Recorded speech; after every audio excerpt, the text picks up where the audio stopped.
Hello and welcome to episode 3 of the Lion's Den Dark Angels Tactics, where today we are going to be talking about the 5 best units available to Dark Angels right now. So that's not just going to be Dark Angels exclusive units like the Lion, that is also going to be some of the units that we got available to us in Codex Space Marines. We're not going to go into Imperial Agents and Allies and things like that, just because obviously there is quite a lot of change going on with that as the Imperial Agents Codex is about to come out as recording this video. We don't know what those points are going to be like, but honourable mention to the Calidus Assassin. So the main focus of this video is to talk a little bit about building your lists and what are some of the key thought processes between the 5 best units that I think probably should always be in your list at the moment in some number, just to try and make sure that you are getting the best out of your Dark Angels army. Now, unfortunately, the gentleman to the left or right of me, I'm not sure which side it's actually going to be, the Lion is not going to feature on this list, but he certainly is a lot better than he used to be, so we can at least rejoice in that. So without further ado, let's kick off into the 5th best unit available to Dark Angels, and that is the Humble Space Marine Scout. Now, this unit has been really sought after since kind of Codex Space Marines came out. It's always been very good. It was undercosted when it first came out, and it's now at a point where they're still at a cost that is very, very fair for us, and has some really important abilities. So we'll just run through their basic profile. 6-inch move, standard for Marines. Toughness 4, standard for Marines. 4 up save because they're in carapace armor rather than power armor. 2 wounds, leadership 6, OC 1. Now, we're going to quickly go over the ranged and the melee weapons, just to try and get through these nice and quickly. So everyone's got a bolt pistol. Then you can put in one. You can put shotguns in. I've not included them just because I didn't quite have the space on the screenshot. But you can give them shotguns. It's not really worth it. But you can give them bolt pistols. You can give one of them a sniper, which unfortunately isn't actually here, but it's got precision, AP2, and damage 2. And it hits on a 2 if you stand still. And then you have got the missile launcher, which is quite flexible, quite handy. It's just either dealing with other screening units, or just occasionally killing like a lone op and things like that. It's quite a handy ability. And then in terms of their melee weapons, the Sergeant can have an Astartes chainsword, which is really great, especially when these guys tend to get quite close into combat quite quickly. And then you can also have combat knives. So usually my build for scouts is Sergeant with chainsword and bolt pistol, missile launcher, sniper, and then 2 with combat knives, because those combat knives actually mean they punch up a little bit into screens, and they can go through units that are similar cost to them in combat, and usually have a pretty good day at surprising your opponent with their damage output into those weaker armor saves. So now the important bit for scouts, and that is the abilities section. So their core abilities, they have Infiltrators and Scout 6. Now that's a really handy ability because A, it allows us to screen those combat armies that we're going into. If you're not bringing any infiltrate in your army, that is probably a mistake. You really do need it so that you can try and stop your opponent pushing forward with those early charges, say with World Eaters or other Dark Angels actually. Just delay them, and then you're able to dictate the pace of the battle, which I think is really, really important. Now, Scout 6 on top of Infiltrate almost acts as a redeploy, because if you're savvy with your deployment of your Scout squads, you can make sure that they're in a position where if you're going second, you can move them 6 inches, get them fully behind a wall, so that they can't be seen. So basically, you can aggressively deploy them like you might see Guard doing with their infiltrators, and then because they've got Leonatus to redeploy, they do it that way. We've got our Scout move, which means that we can get them into a safe position Or if we're going first, we can push them further up the board so that they can be deployed more aggressively and likely make those early charges, or just get more in your opponent's face to screen so that then you've got a turn of movement and just be a bit of a pain in the backside for your opponent. So, really, really handy little move.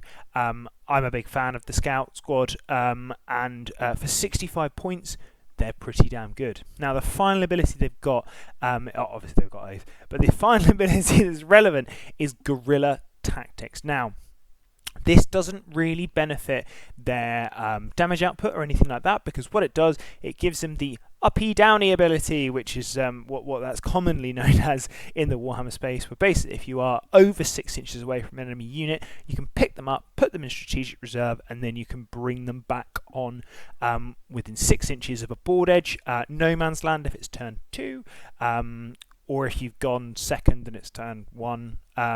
And the other one is if it's turn 3 or onwards, you can put them in your opponent's deployment zone. So this is where Scouts really come into their own, because they are only a 65 point unit and they're a bit of a pain in the bum to kill because there's still 10 wounds in there. They can get into positions that your opponent maybe isn't expecting. Their redeployment ability can get them so that they're going and trying maybe killing a lone up if they're within 18 inches of the board edge, and then they can also very sneakily go and score secondaries. Now that ability is really, really key, just to get that board control, just to be flexible, and potentially just give your opponent more things to think about, where maybe in that turn 4 and 5 they're going, okay, I don't care about screening anymore. Scouts, if they're still alive at this point, go, actually no, you do have to care about screening, because if I go second, say, there might be a way that I can get them within 9 inches of their home objective on turn 5, make that 9-inch charge, and then steal their home objective for that final point scoring. There's lots of different ways that you can sort of really make that unit quite handy, and really quite a thorn in your opponent's side. So Scouts are taking position number 5, even though they probably aren't the best damage output unit. But let's be honest, you don't win games by tabling your opponent on turn 5. You win it by scoring more points than your opponent by turn 5. And Scouts can both delay your opponent's scoring and score lots of points for you. So that is why they are the 5th best unit. Let's go to the 4th best unit, and that is Jump Pack Assault Intercessors, or Assault Intercessors with Jump Packs, if you prefer. I don't, so I'm going to call them Assault JPIs is my preferred name for them. Now, really, really quickly, the most important thing for these guys is that they have a base 12-inch move. So Space Marines really lost out when you could no longer assault and perform actions. That was a real damager for us, because it just made our little actioning units, like in Cursors, say, it made them kind of useless because they're only going 6 inches, so they're unlikely to make the move that they need to do to, say, get into the centre of the battlefield on turn 1, to deploy Locus, or other examples of similar movements that they just needed that bit of extra movement to get there. However, 12 inches on an 80-point unit, really handy for Space Marines. Again, they're just normal Space Marine bodies, so T4, 2 wounds, 3 up save, 6 up leadership, and OC1, solid. But the most important thing with these guys, again, is that move, and then the second thing is their datasheet ability, Hammer of Wrath. Now, what Hammer of Wrath does is it takes your primarily scoring quick unit, and it allows it to deal damage to absolutely anything.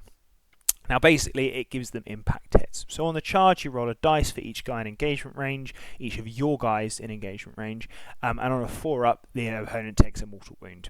Now, obviously, it's not guaranteed damage, but it's still pretty solid. You're guaranteed, with a full squad, 2.5 mortal wounds. So it is really quite a solid ability. It can help their damage output if they're going into elite infantry, or it can just plink a couple of wounds off. Couple that with the grenade stratagem, as they do have that keyword.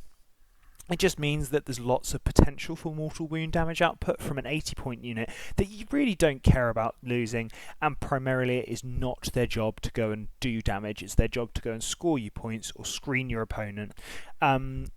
But let's talk a little bit about the damage output that they are doing. So the Sergeant can have a hand flamer or a plasma pistol. He can obviously have a heavy bolt pistol, but why would you be boring?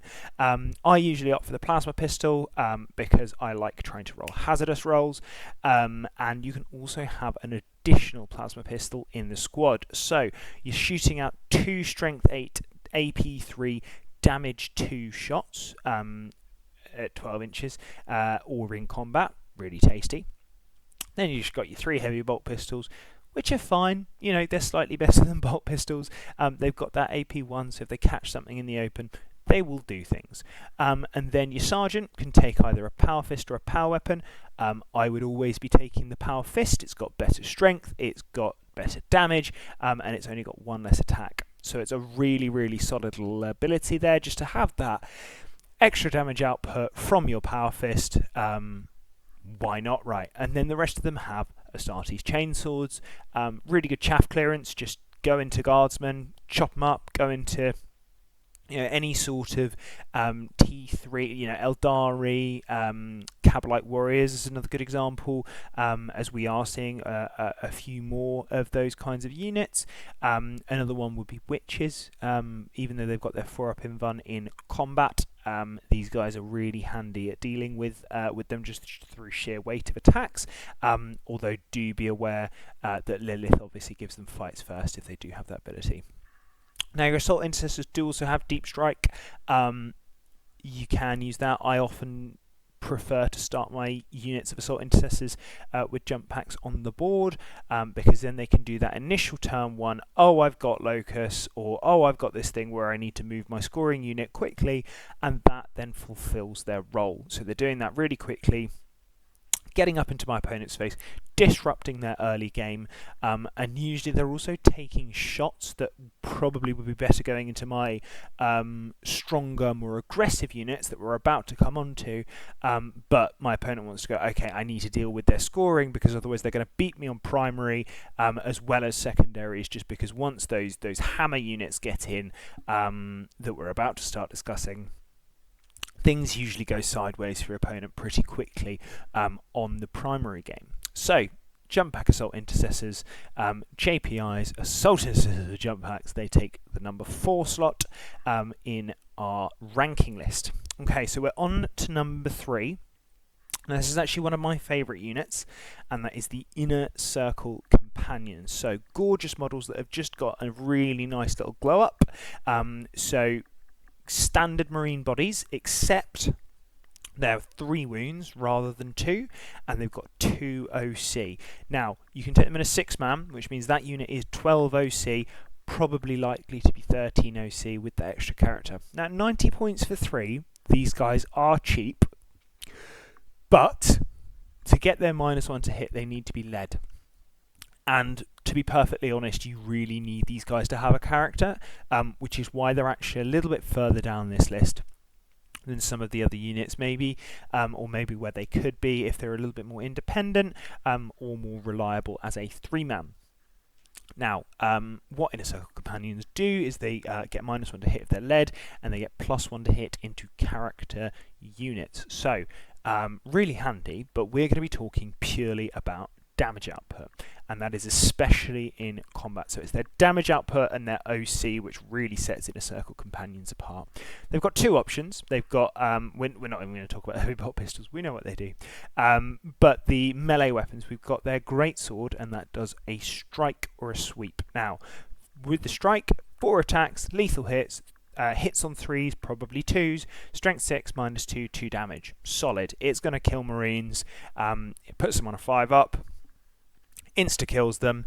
If you're going to something like Plague Marines, also really good. Another ability that this goes really well with is that it just quite likes abilities such as I've forgotten what the abilities are. Such as a Judicia, giving them fights first, and abilities like that. And then The second ability is the sweep, and this is my favourite because it's sustained 2, and it feels like you're playing a Gladiator Reaper in combat that's a bit better. Well, a bit better. So it's 5 attacks, hitting on 3s, probably 2s, strength 6, AP 2, damage 1, sustained hits 2. So that's a lot of damage. That's a lot of dice that you're chucking around. 6 times 5 is 30. Just in case you can't do quick maths, I often can't. Usually if you oath your target and then fish, you're getting a lot of 6s. Again, just roll 6s, bro. But yeah, really, really strong. Just clearing out enemy units. Anything with 1 wound is not long for this world. And because of +1 abilities, like if you're playing Inner Circle Task Force, just being on the objective, or if we're talking about the lance that comes from Honor the Chapter in Gladius, which is probably the more common one, or you could actually just put a chaplain with them. That's also absolutely fine. Not the best in my opinion. I think the 2 characters that you want with this, 3 we'll say, Librarian for a 4-up invuln, Azrael for a 4-up invuln, and the strike ability getting sustained hits, or a Judiciaire to give them fights first. And also because he's an absolute monster in combat. It's getting a bit late here, guys. So do apologise for the yawn. But you're getting pure, unadulterated stream of consciousness. You lucky, lucky things.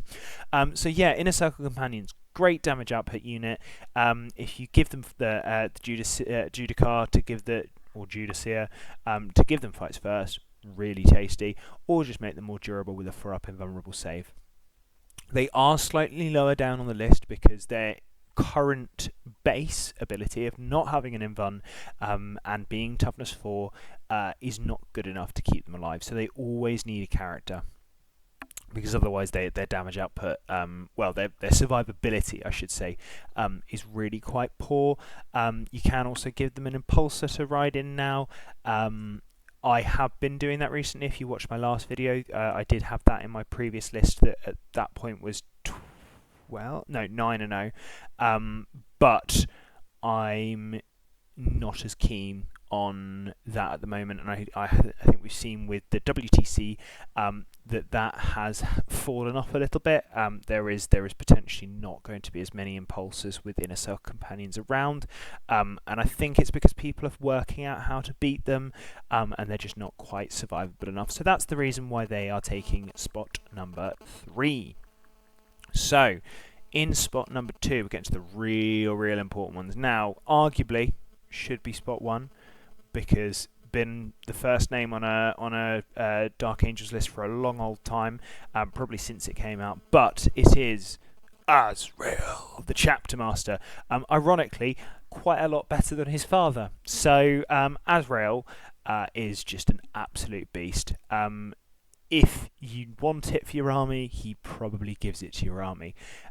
So basically, he's a Chapter Master Marine, which means that he's standard Marine, except he's a 2-up 6 wounds, 4-up invulnerable save, and then we get on to the tasty stuff. So the Lion's Wrath, 2 shots, rapid fire 1, strength 8, because why wouldn't it be?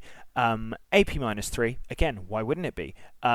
Hitting on 2s, obviously it's and damage 2. Now it also has anti-infantry 4 and devastating wounds. So it can punch up a heck of a lot. A lot of the time you're like, oh, I'm wounding you on 3s, but I'm just doing devs on 4s. Or I'm wounding you on 2s, but I'm doing devs on 4s. It's a really, really powerful little gun. And because he's hitting on 2s, what we'll come on to later is the sustained hits ability. And yeah, you can fish for those 6s all day long, and especially when you're within 12 inches, because Azrael often wants to be that close to your opponent. Yeah, it's although that's a bit of a juxtaposition, we'll come on to that later. Yeah, his gun is real tasty. And then his melee weapon, yes, that does say AP -4. He is bonkers. So 6 attacks, hitting on 2, strength 6, AP 4, damage 2. Oh, and yes, devastating wounds. Like, Azrael is surprisingly good at doing just about everything. He will go through enemy units, entire enemy units, like a knife through butter sometimes. So like if he goes into standard Marines, on average, he just picks up a squad. Actually, I think just under average, because he'd be wounding them on 3s. But most of the time, he is killing most of that unit, so it doesn't really matter what he's with. They'll probably pick up the last couple. So yes, Azrael, just going on his abilities there, very powerful. Then we come on to the stuff which is utterly bonkers for a 105 point model. Supreme Grandmaster. He gives the unit he's with sustained hits 1. Is great with Hellblasters, Inner Circle Companions, just about anything, to be perfectly honest. Stern Guard, if you really want. Trying to think what else. He can lead an absolute multitude of units, so he is real solid with that. And then he also gives you an extra CP. Again, why wouldn't he? So that extra CP means that he does kind of want to hang back a little bit. So you will hear me say, "Oh, I just need this unit to babysit Az," and that's because Az is hiding at the back, just trying to stay alive so he can generate that CP advantage. And then late game, he's usually moving up to deliver a hammer punch to a damaged unit. Because fishing for devastating wounds, or just high AP, high damage output potential, that's where he really thrives. But you want to have him alive as long as possible. Speaking of keeping him alive, that's where the Lion Helm kicks in. He gives the whole unit a 4-up invulnerable save. Librarians everywhere are just like, what? That's our whole thing. And it's just his War Gear ability. So the Lion Helm, gives a 4-up invulnerable save to the unit that he is leading. Very damn tasty.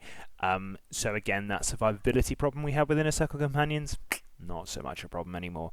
Hellblasters, survivability a problem? No, here's a 4-up invuln. So yeah, really little powerful ability just to give a 4-up invuln. It, a lot of the time you'll hear me say that Dark Angels live and die on their 4-ups, and that is absolutely true with Azrael. Sometimes you just roll in an inordinate amount of 4-ups. We've all played Demons players that sometimes just don't fail a save, and we're like, what do? And Azrael can do exactly the same for his unit. And now another little glow up that he had that he really didn't need for 105 points was that his Watcher in the Dark ability has become relevant again. So now when he leads Hellblasters, he can actually help if they hazardous. Because it's just 3 mortal wounds now, rather than just... So it's the same that it was for... So it's not just instant death, it's as it was for vehicles and characters. It's just 3 mortal wounds. And you get 4-up Feel No Pain to that once per game. So there have been times when I've been like, I might need that. A lot of the time I just go, no, chin it off. I want them to die so that I can shoot. But it's an option. Now, the other really nice ability is this works against devastating wounds now. So if your opponent goes, right, I'm going to just try and dev you to death, go real aggressive with that, try and pick up those units, ignore that 4-up invuln save, you go, no, we're going to make sure that I don't get got that way. So really powerful ability from Azrael. So he is just stacked with good abilities. For 105 points, he has been just, a reason to play Dark Angels in amongst himself. When Black Templars were the de facto chapter to go for, Azrael kind of demanded Dark Angels to get a look. He is an absolutely incredible model. Also gorgeous model because he's quite new, and just do yourself a favour. Every time that you put a Dark Angels list in, Azrael needs to go in that list. Okay, so that's Azrael taking the number 2 slot. So you can imagine, if you see how hyped I am about Azrael, what on earth could be in the 1 slot? I mean, I think this is an absolute shock to no one who is currently playing. In the words of my good friend Paul Bridge, what's the solution that every Dark Angels player is just going to at the moment? Yes, the Deathwing Knights. They are just ridiculously powerful. They are only moving 5 inches, T5, 2 up save, 4 wounds, 6 leadership. 6 leadership does not make sense. Same with that with Azrael. I think they should be a 5, but what do I know? OC1, kind of good because otherwise it'd be even more busted. 235 points to the unit. You're going, whew, that is more expensive than a Redemptor Dreadnought. This better be damn good. Trust me, it is. So they've also got a 4-up Invuln because they are Terminators. They have Deep Strike, so that 5-inch move, not so much a problem. Because we can rapid ingress them. And we can rapid ingress them for free with this lovely little teleport homer ability. It does telegraph where you're going to be going, but really, really handy little ability where you can just go, well, I'm going to make you think about this part of the board because Deathwing Knights might just appear and ruin your day. Then, they've also got a Watcher. We'll just quickly knock off all the less important abilities. But they've got a Watcher in the Dark, same as Azrael. So they do have that survivability, Dev Wounds as well, or Thousand Suns just trying to psychic them to death. Now, the Inner Circle ability, now that used to be the transhuman physiology ability of just a 1 to 3 to wound. This was not in 10th, by the way, but a 1 to 3 to wound. No, just fails. And everyone hated it, and there was so many Deathwing Terminators everywhere. But now it's just -1 damage, and it's like, oh, okay, that's a shame. Death Guard used to have that flat. No, it turns out in 10th edition, -1 damage is absolutely busted because so many things went from damage 3 to damage 2. So it is incredibly, incredibly relevant. And damage 2 is probably the most efficient way to kill these guys. No, because it's -1 damage. So there are so many units that affects, and the survivability of Deathwing Knights is absolutely incredible. That 2-up, 4-up is just, it's so difficult for your opponent to factor in how they can actually deal with you. So a great little unit, very survivable. Now the glow up that they had was around their damage output, and it got cheeky. So Mace of Absolution went up an AP and gained the anti-monster, anti-vehicle keyword. So 4 attacks, hitting on 2, strength 6, AP 2, damage 2 with anti-monster and anti-vehicle 4+. Suddenly, you can interact with those tanks and monsters real damn easy. You see a Magnus, you bonk a Magnus. It's not actually that good against Magnus because it's 2 damage, but you get my point. And then the power weapons went up a damage. So 5 attacks hitting on 2, strength 6, AP 2, damage 2. Just really solid. Like, it's a lot of attacks. You probably want to go for the mace over the power weapon in general, but there might be an argument for going 1 unit with power weapons, just because then they're your like heavy infantry clearer. Just if there's more infantry, you want the way to deal with them. And when we've just been saying how great Inner Circle companions are, Deathwing Knights also basically get that ability. And finally, we've got the Sergeant weapons, which is the relic weapon. Or the Great Weapon of the Unforgiven. Now, Great Weapon of the Unforgiven, 5 attacks, hitting on 2, strength 6, AP 2, damage 2. I feel like we're seeing strength 6, AP 2, damage 2 a heck of a lot in this Dark Angels list. But it has sustained hits 1 and devastating wounds. It real good. It doesn't sound as crazy as it does when you play it, but like sometimes that thing just spikes. And your opponent's having an awful, awful day when it spikes. It's quite entertaining. So Deathwing Knights are jack of all trades because we can throw them up and go, okay, you're going to struggle to kill these, and your opponent will really struggle to kill them. There hasn't, at this point of recording, been a definitive way of this is how I can consistently kill Deathwing Knights currently. So they are just an incredibly powerful unit, well worth their 235 points.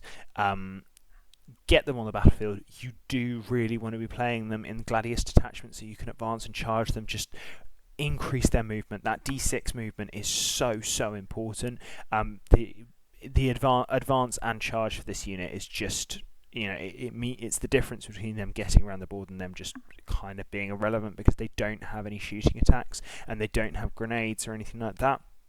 So they must be in combat. It's why I don't really like to deep strike them either, because then they're kind of reliant on a 9-inch charge unless I'm rapid ingressing them, but it means that I'm sinking more resources into them when realistically I would quite like to just go, cool, I am going to run at you, advance and charge, done, because then suddenly their threat range goes from that 5 inch, so 17 inches, to 23, and 23 inches is quite scary. That's really nasty for a 5 inch moving unit. Obviously, that's when you roll 3 sixes, but it happens. So yeah, Deathwing Knights, they take the number 1 spot in the Dark Angels roster currently. They are absolutely incredible. I think I'm always really going to be packing 2 of them. I'm kind of debating the 3rd so I can get some power weapons in. I've converted some nice ones recently, so keep an eye out on our social media for them. But yeah, Deathwing Knights, absolutely one of the de facto best, and I would massively recommend them. So, we're at the end of the video already. That's been a nice quick one, shorter than the last one. We've had some incredible feedback on the Dark Angels series that we've been doing so far as Black Crow Gaming. Massively appreciate it. Everyone that leaves a comment, I read every single one. I appreciate every single one, even the ones going buy a standing mic. Can't afford one yet, but I will do. So, you know, we will hopefully, any sort of issues that you see, tell us. We'll get it sorted. Massive shout out and thank you to our sponsors, which are Glasshammer Gaming. Go to Glasshammer and you can use the code BLACKCROW for 5% discount at checkout. Really, really handy when they already do some reasonably cheap options as well. It's a great place to go and buy your Dark Angels. And then Terrain Forge, when you want to go and test those Dark Angels on competitive terrain, create bespoke terrain, and you can even get your logo on it. It's the terrain that you see in our battle reports, and you can use the code BCG5 at checkout to get 5% off. So please do the things that help us with the algorithm, like, subscribe, follow us on Facebook and Instagram. It's black.crowgaming, not black_crow_gaming. We're trying to kill that account at the moment.